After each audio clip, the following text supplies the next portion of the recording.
Bom, então vamos lá. Você já parou para pensar no quanto que a forma que a gente enxerga o mundo molda as ações da gente? E se eu te dissesse que uma das narrativas mais difundidas sobre a crise ecológica, sobre a crise ambiental atual, tá levando a gente para esse caminho equivocado? Pois é. O que a gente está falando? Da ideia amplamente aceita de que o cristianismo, que é o judaísmo, que é a religião, que é as questões teístas, que são as vilões justamente das questões ambientais. Ou seja, o conservadorismo no seu mais puro grau é o que rege a devoção aí, né, dos ecossocialistas, dos biocentristas, do ecocentristas, contrários, né, aí colocar aí de uma maneira extremamente simplificada, reducionista, as questões de trabalhar com os aspectos históricos, o grande vilão aí das causas e dos problemas ambientais, que é o cristianismo e o judaísmo. Quer entender um pouquinho melhor? Então fica aí comigo, a gente vai discutir um pouco mais sobre isso, tá bem? Então, primeira coisa, pessoal, a gente tem 50, 100 views, é assim, realmente deixa a gente um pouco triste, né? Com a qualidade do conteúdo que eu tô trazendo. Então, assim, pra gente continuar essas discussões, eu vou trazer aqui o problema, né, da questão ciência e fé, e todas as o que está por detrás disso tudo, porque o conservadorismo ele tem muito a ensinar a gente nos aspectos históricos de como a gente conseguiu chegar até aqui, fundamentando a base da tradição enquanto que ciência. A gente precisa difundir mais esses vídeos, a gente precisa colocar aí likezinho, compartilhar com o coleguinha, pra gente poder chegar mais longe, tá bem? Então assim, já deixo esse recado e espero que a gente possa aí unir forças pra gente chegar mais longe. Porque senão realmente fica bastante complicado a gente continuar com conteúdo de alto valor como esse, você vai perceber que vai ter um alto valor agregado aqui, diante daquilo que, né, nós temos aqui de abrangência. Então isso, obrigado assim para quem está participando. E então fica aí como um pedido para você não deixar de fazer com que a plataforma entenda que isso tem valor também, tá bem? Isso só vai ser considerado por ela com comentário, com likes e tudo mais. Vamos embora pro nosso conteúdo. Bom, então primeira coisa que a gente tem que falar, por exemplo, Lynn White. Você já ouviu falar de Lynn White? Já não, né? Provavelmente não. A gente vai falar um pouquinho dela daqui a pouco. De 1967. Ela tem lá um artigo super influente culpando a visão cristã da dominação sobre a natureza pelo colapso ambiental. Então é uma narrativa que ela ganhou força no pensamento ecológico. Mas será que a gente está olhando no quadro completo? Será que reduzir séculos de filosofia, desde aqui da antiguidade, medievo, modernidade até os dias de hoje, não é um problemão? Então assim, a verdade é que a crise ecológica não nasceu numa única causa, não tem um único culpado para isso tudo, tá? Ela é fruto de uma complexa rede de emaranhados históricos, econômicos, culturais, né? Então assim, a gente precisa ir muito mais fundo do que isso. É necessário a gente ir lá para trás na história para a gente começar a pensar sobre o assunto. Então, obviamente, você vai ter todo o nascedouro nos pré-socráticos, em Platão e Aristóteles, da ideia, né, da natureza, da physis como um todo, né, e como eles entendem a natureza enquanto aquilo que precisa, né, ser considerada quase como divina. Né? Não diferente, extraordinariamente diferente, mas obviamente não no aspecto de idolatria. O que a gente vai ter? A questão da dominação. Então, o grande debate, deixa eu colocar um pouquinho de lado aqui.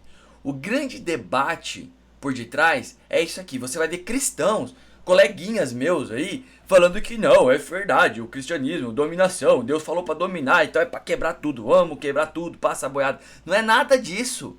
Não é nada disso. Então você já se perguntou ali quantas vezes a gente interpretou errado Gênesis 1:28? Então, como se fosse uma licença para explorar, né, para poder degradar, uma licença para poluir. Então é uma visão extremamente simplista, ela ignora toda a riqueza linguística, cultural, etimológica, exegética de todas as questões teológicas por detrás do texto original do hebraico. Então para a gente começar a discussão, Vamos pensar lá no termo, dominar, tá bem? Então a palavrinha tá aí pra você, Hadá, tá bem? Eu não vou me comprometer a pronunciar corretamente, porque eu não dou aulas de hebraico, mas eu vou tentar traduzir pra você o que, que significa isso, que é o mais importante. Ou seja, quando Deus diz ali para dominar sobre os peixes do mar, sobre as aves do céu, sobre os animais domésticos, sobre toda a terra, sobre todos os répteis que se movem pela terra, você, coleguinha ecossocialista, né, que culpa as questões judaico-cristãs, você primeiro precisa entender que esse domínio absoluto e restrito não passa de uma interpretação que não tem base na realidade. Porque radar, ele carrega uma conotação. Já começa aí. Se você não sabe o que é conotação e denotação, dá uma pesquisada no Google. É importante, porque a gente não vai dar pra parar toda hora aqui. É uma conotação que ela é muito mais matizada. Quando você vai ver lá no Antigo Testamento, o termo ele vai ser frequentemente associado ao conceito de liderança, à responsabilidade, ao cuidado, ao zelo. O que um zelador faz? O que alguém que cuida faz? Ele não tem nada a ver com opressão, com exploração desenfreada. Aí para você não fazer uma exegese, né, falando que o texto não quer dizer, você tem que exegese é isso, você precisa pegar um texto, comparar com outro texto para corroborar aquele texto anterior, para que essa ramificação se converse. Aí você faz uma boa exegese. Então, pra gente fazer uma boa exegese, vai lá para 1 Reis 4:24, Neemias 5:18, onde o radar ele também vai ser usado para a administração justa. Para a administração justa de Salomão sobre o reino. Então é uma liderança que vai promover a prosperidade, o bem-estar e não tirania. Como Salomão fez. Óbvio, para os tempos da monarquia tinha seus problemas ali, obviamente. Mas isso não sugere que o domínio que está falando de 1:28 ali, ele tem que ser entendido como uma exploração do governo no sentido de estar completamente oposto àquilo que Deus tem colocado para compreender corretamente o termo. Porque você tem um paralelismo aí, que é o Kabaz, que também vai aparecer, se sujeita à terra. Então, enquanto o radar ele vai enfatizar a liderança responsável e tudo mais, o Kabaz ele vai se referir à ideia de ordenação, de organização. E aqui a gente está falando da ramificação de uma das bases do conservadorismo. Então, são verbos que eles vão formar uma imagem rica, a humanidade que foi chamada a organizar, cuidar da criação, trazer ordem ao caos inicial. E não estou falando do ordem e progresso lá do positivismo. Tá bem? É o mordomo, aquele que cuida, que serve, certo? Então o que é reforçado? Se você for para Levítico, se você for para Êxodo 23 ou Levítico 25, você vai ver ali a mordomia com a terra, que é o Shemitah, ou seja, o descanso do 7º ano. Leia mais sobre isso. Poxa vida, é uma prática constante dos judeus. O que você vê hoje fazendo isso? É um plano divino para isso tudo. Então, é um aspecto extremamente importante. Radar, o conceito de serviço, o conceito de liderança, né? O Abade, inclusive, vai destacar toda essa questão de humildade, de dedicação. São conceitos que são pedras angulares aí que você provavelmente nunca ouviu falar. Tá? Então toma cuidado com essas coisas. Bom, vamos avançar aqui, porque realmente tem bastante conteúdo, dá pra ficar muitas horas falando do assunto, mas a gente não tem esse tempo todo e, assim, vocês querem alguma coisa um pouco mais direto ao ponto, então eu tô tentando me esforçar para condensar o máximo de conteúdo no menor tempo possível, né? Porque o tempo também é limitado. A partir do momento que a gente tiver bastante engajamento, aí eu aumento para meia hora, 1 hora, e a gente fica aqui, ó, o tempo que vocês quiserem. Por enquanto, eu preciso vender o meu tempo para outras coisas, né? E quando eu não tô vendendo, eu tô comprando meu tempo usando para minha família e para minhas coisas pessoais. Bom, vamos pensar lá na Idade Média. Então, o que será? Você já parou para pensar que a gente está falando tudo que tem a ver com a Idade Média, a gente vai ter que remeter às questões dos dois livros, ou seja, escritura e natureza, porque você vai ver isso o tempo todo nos medievais, tá? Então, no medievo você vai ver ali a fortalecimento da compreensão da criação enquanto um livro, que ele diz aquilo que é óbvio, né? Aquela coisa da primeira idade do Peirce, tal, imediatamente o Talma, né? Do Aristóteles, Thuma, ou seja, aquele espanto, aquela admirabilidade do Peirce, aquela coisa toda que você fala, uau, tá dizendo, você não precisa pensar, é óbvio que a partir dessa questão que está na minha frente, existe um algo superior a mim. Não posso ter criado isso tudo, porque veio antes de mim, né? Então, a questão da exploração, a questão do reducionismo, da complexidade do período medieval, é desconsiderar completamente o cara que mais perfeitamente escreveu coisas nesse mundo, que é Tomás de Aquino. Então, né, quando ele vai fazer a síntese ali, junto com Averroes e Avicena, da filosofia aristotélica, e obviamente a teologia cristã, essa fusão entre o grande filósofo, né, com o F maiúsculo, e as questões cristãs, ali a questão toda de conhecer a natureza, um caminho extremamente sofisticado para conhecer a Deus, é uma perspectiva incrustada em Suma Teológica e no Suma contra os Gentios. Então a gente não pode falar da Idade Média sem considerar as questões tomistas, e muito menos de Francisco de Assis. Olha só, é uma vida que vai estar lá o tempo todo, testemunho vivo e ocular, um frade que trabalhava todas as questões dos seres vivos transformar a relação com o planeta no âmbito de que a natureza ela é irmã. Olha só o nível que Francisco de Assis trouxe. Ela não é um recurso, é uma coisa que a gente está lutando até agora para tentar transformar, sair da secundidade para a terceiridade aqui do Peirce, né? A questão semiótica, mudar o signo de resíduo para recurso. A gente não consegue fazer isso, a gente não consegue fazer isso. Um cara lá na Idade Média já dizia que a natureza é uma irmã, aquela que a gente está do lado. Então as pregações dele ecoavam e ecoam até hoje.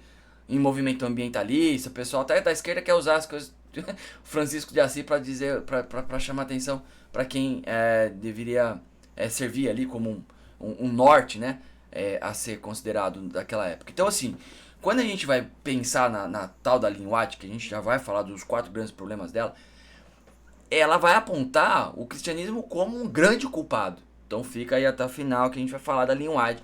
Se você não pegar o final, você vai perder toda a força argumentativa que a gente está trabalhando aqui, tá bem? E tem mais, se você não fica até o final, a plataforma também não entende que você gostou do conteúdo, você saiu antes, não sei o que, daí pá, cai. É o inferno esse negócio de YouTube. Então, dá uma força aí, por favor. Vamos lá. Quando a gente vai voltar para o argumento central da Ellen White, que vai apontar o cristianismo, né, o grande culpado da crise ecológica, embora tenha assim, uma fortíssima influência no meio ecossocialista, biocentrista, ecocentrista, não sei o quê, a White comete vários erros quando ela desconsidera o nascedouro, as questões de fato etimológicas. Tá? Então assim, desconsiderar um Francisco de Assis e desconsiderar um Tomás de Aquino é cair num... Ó, dá um print aí, depois você pega esses conteúdos, tá bem? Sobre as questões do medievo. Vamos passar para a modernidade, antes que a gente destoie do assunto, a gente já vai voltar de novo para Ellen White. Bacon, vamos para Bacon. O que acontece? A gente está falando de alguém que foi visto como um arquiteto do domínio ali humano sobre a natureza. Porque, sim, ele defendeu toda a questão da experimentação científica, a exploração tecnológica, mas a motivação dele era muito mais filantrópica do que muito se conhecia. Assim como ele viu lá o Aristóteles escrever a Nova Órgano, ele escreveu o tal da Nova Atlântida dele. Então o Bacon ele imaginava uma sociedade utópica, onde a ciência e a tecnologia servia ali ao bem-estar humano, tinha que melhorar a qualidade de vida para todo mundo. Então era uma visão que não era de dominação egoísta, mas de responsabilidade compartilhada. Então aqui que a gente está falando de uma época em que as limitações tecnológicas eram enormes. Mas o ponto central aqui é que a intenção do Bacon como cristão era usar o conhecimento para o benefício coletivo e não para a destruição. E daí a gente vai cair em um John Locke, obviamente vai passar por Descartes, vai tentar, né, vai ali pelas 4 vias de defesa, né, da existência de Deus, inclusive, no discurso do método. O Locke, por exemplo, ele vai enfatizar o direito à propriedade, aquisição de terras pelo uso, né? Então, ou seja, se eu coloquei trabalho naquilo, é meu. Mas esse meu não significa destruição. Ela não está associada à exploração. Por quê? Porque aquilo eu preciso zelar e cuidar justamente porque é meu. É uma ideia que o Roger Scruton vai trazer de volta lá na Filosofia Verde, porque, cara, se eu tenho aquele tipo de propriedade, a qual é minha, e eu não cuido dela, é como não cuidar da minha casa, ela vai cair. Então é muito mais fácil eu cuidar da minha casa do que uma casa alugada. E muito mais fácil eu cuidar de uma casa alugada do que um hotel. E assim vai. Porque a questão da propriedade tem todo esse ensejo. Né? Aí Marx vai lá bagunçar tudo essa visão do Locke, vai falar que não, é porque eu coloquei trabalho, eu trabalho porque eu coloquei trabalho, tudo tem que ser meu, a tudo pertence ao proletariado, né? Bom, vamos saltar aqui pro sharing, pra gente se encaminhando à frente, por conta do tempo que a gente tem aqui. Que é um pensador extremamente fascinante, assim. Eu já falei dele algumas vezes, eu vou falar, e uma hora a gente vai falar só sobre Schelling e a sua filosofia da natureza em algum momento aqui, se vocês quiserem, se tiver adesão para isso. Porque é realmente complexo. Dos 4 grandes ali, Kant, Fichte, Hegel, Schelling para mim foi o maior do iluminismo, mas esse é um ponto de discussão aí. O que ele trouxe? Uma visão extremamente revolucionária da natureza, como um todo dinâmico, como um todo criativo. Então a natureza, ela não é um mero objeto inerte a ser explorado, mas um sujeito vivo, interconectado, interdependente. Então depois você vai ver na morte dele, lá na Filosofia da Religião, um cristão devoto, assim, extremamente conectado com as questões da perspectiva que ecoaria ali os princípios da ecologia moderna. Ele vai antecipar, vai estar uns 250 anos à frente do tempo dele. Toda a questão da interdependência dos seres vivos. Vai lembrar da liberdade humana, que ela só é possível quando a gente respeita a liberdade da natureza. Aí o que acontece? Aí a gente chega efetivamente no Burke, que é o pai do conservadorismo. Aqui está um pouco... que é o pai do conservadorismo. A gente vai cair em Lynn White agora. Que vai dizer que nossa sociedade é uma aliança entre os vivos, os mortos e os que ainda não nasceram. Os insights dele é extremamente crucial para a filosofia ambiental contemporânea. Eu já disse para você, se você ouviu Ética, você vai ver o tempo todo. E você vai ver 95% de só esquerda pura, fazendo texto, escrevendo coisas e fazendo publicação, e você e eu aqui. E eu tô tentando fazer a minha parte, mas 95% tá impregnado. Já tomaram conta, então, ou seja, é só eles que são os bonzinhos, cuidadores do meio ambiente. O Burke, ele vai trazer essa visão de responsabilidade intergeracional 200 anos antes do Kofi Annan falar, da Brundtland falar, da veinha lá, do relatório de Brundtland, e a coisa toda do Eco 92, ou Estocolmo, o que você quiser. Ele está 200 anos à frente do tempo dele. Então, no contexto ambiental, significa o quê? Que a gente tem que preservar, não para nossas gerações, mas para as próximas. Então, assim, a gente também não pode desconsiderar, aqui na modernidade, o Max Weber. Então ele vai atribuir, vai enfatizar que o trabalho árduo, então você vai ver a tese do Weber, o que é? Que o asceticismo protestante foi o principal responsável pela ascensão do capitalismo, correto? Porque o acúmulo de bens, por conta da glorificação dos protestantes a Deus, era uma forma de amar a Deus, é o que levou ao nascedouro do capitalismo. Tá claro isso pra você, né? Se não, leia lá A Ética Protestante e o Espírito do Capitalismo, do Max Weber. É um livro que você não pode morrer sem ler. Então, o protestantismo, quando ele vai trabalhar essa questão toda do trabalho do Max Weber, né? Sobre o trabalho árduo do cristão, sobre a poupança como sinais de graça divina, ele vai contribuir para essa visão instrumental da natureza como uma fonte de recurso a ser explorada. Não é isso? Não. Não, porque é o homem que ali, ele por conta de justamente ter aquelas propriedades, ter aqueles bens, é que passa a ser, como Locke dizia, meu. E porque eu tenho que cuidar, por que eu vou degradar algo que é meu? Então, óbvio que tudo é flores. Não, o homem é voraz, o homem é destruidor, por natureza. A questão toda não está por detrás do religare. Então, dentro da questão do âmbito todo, né, que há por detrás aí dos aspectos religiosos, dos aspectos que ligam a filosofia cristã às questões da fé e bíblica, jamais você vai ver uma confrontação nesse sentido de que o homem ele nasceu para contrapor-se a Deus e as suas ordenanças nesse sentido, tá bem? Então tem que tomar muito cuidado com isso, Bom, vamos para a Ellen White aqui. Quais são os erros que ela comete, tá? A primeira coisa que a gente não pode desconsiderar é que ela atribui uma questão anacrônica e simplificada da história. Então, quando ela faz isso, ela simplesmente está esboçando com clareza que ela desconhece os textos daquela época. Tá bem? Então você vai ver lá no que ela escreveu, né? The Historical Roots of Our Ecological Crisis, que é de 1967, como que a cosmovisão cristã, ela particularmente ali foi, dentro da tradição ocidental medieval, é a principal culpada pela crise ecológica. Então a Ellen White ela atribuiu essa culpa à interpretação de Gênesis, do Gênesis todo ali, principalmente do que a gente leu do 28, que seria, para ela, né, a questão toda do domínio humano sobre a natureza, sobre a promoção de uma visão antropocêntrica que vai desconsiderar o valor intrínseco da criação. E é uma tese que, embora provocativa, bonitinha, é politicamente correta, é contestada por vários historiadores, por vários teólogos, por vários filósofos sérios. Porque ela comete esse anacronismo quando ela projeta valores e preocupações contemporâneas sobre a Idade Média.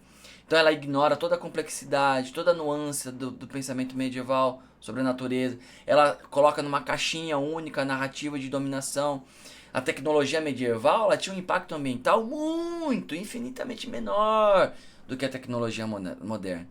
Então comparar as duas épocas já é por si só comparar, né, o pneu do carro com o alho que eu tenho em casa. Então a própria ideia de crise ecológica é um conceito moderno. Não vai se aplicar ao contexto medieval. 2. A interpretação equivocada da tradição judaico-cristã. Então ela vai interpretar esse domínio humano sobre a natureza, que está mencionado aí no Gênesis, como uma licença para exploração irrestrita. Mas é uma interpretação que vai ignorar o conceito de mordomia, né, que está presente ali na questão judaico-cristã, vai enfatizar a responsabilidade humana de cuidar e proteger a criação e coisa toda nos aspectos sacros. Como eu disse, o Shemitah, o descanso da terra. E as questões todas que eram ligadas a como cuidar e arar a terra. São 613 mitzvot. São dezenas e dezenas ali para cuidados ambientais. Então, aqui, inclusive a tese dos dois livros, né, a Escritura e a Natureza, ambas vão revelar a Deus. E vai reforçar todo o respeito pelo mundo natural na Idade Média que se tinha. O que ela mais ignora? A diversidade de pensamentos na Idade Média. Então, a Ellen White ela vai simplificar todo o pensamento medieval numa única narrativa antropocêntrica. Vai ignorar as diversidades de visões sobre a natureza presente nesse período. Comentei do Francisco de Assis. Então, para tornar didático, estamos indo e vindo. O que ele fez? Ele exemplificou essa relação de harmonia e respeito com a criação. Inspirou vários movimentos ambientalistas, não no sentido pejorativo. Então a ideia de ordem, a ideia de beleza, ela veio da Idade Média e não o contrário. Então quando ela desconsidera as diversas correntes filosóficas, as outras influências aí, sabe? Ela vai atribuir culpa para a crise ecológica exclusivamente à tradição ocidental, vai desconsiderar a influência como o nominalismo do Ockham, o, o mecanicismo do Descartes, que embora tenha sido sim, né, um apologista lá, não sei o que, um apologeta, melhor dizendo, ele cagou todo no tomate lá falando da questão do mecanicismo. Então assim, quando ele trouxe essa ideia da máquina inerte a ser dominada, né, que seria a própria natureza, o que a gente tem? Uma influência poderosa que perpassou o iluminismo e culminou na Revolução Industrial. Então a ascensão da ciência da moderna, com seu foco na casualidade, né, secundária e na experimentação, e nos experimentos em si, ela também desempenhou um papel extremamente importante na mudança dessa relação entre homem e natureza.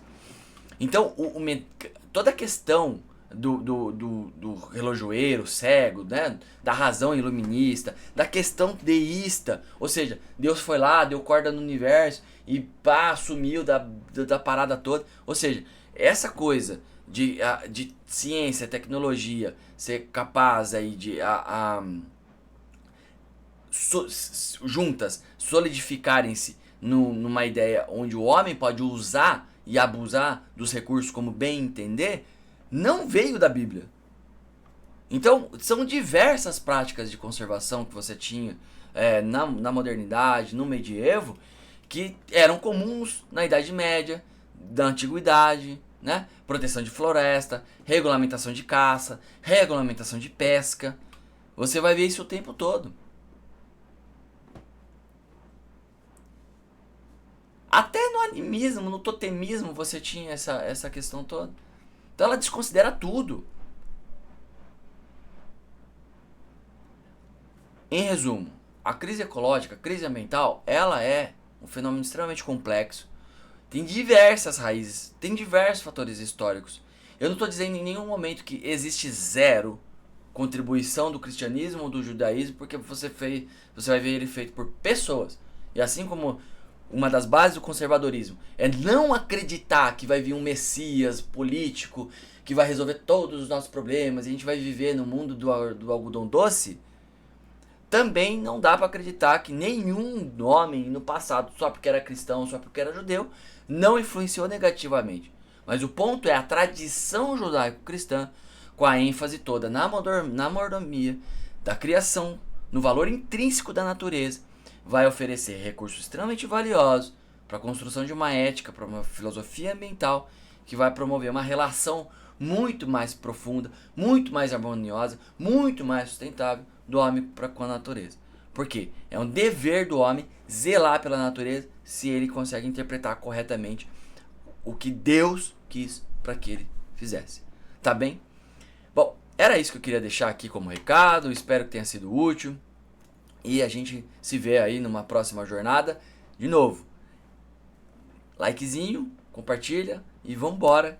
Se você tiver alguma ideia de conteúdo, queira conhecer alguma coisa a mais com uma profundidade maior, deixa o comentário aqui embaixo. Um grande abraço.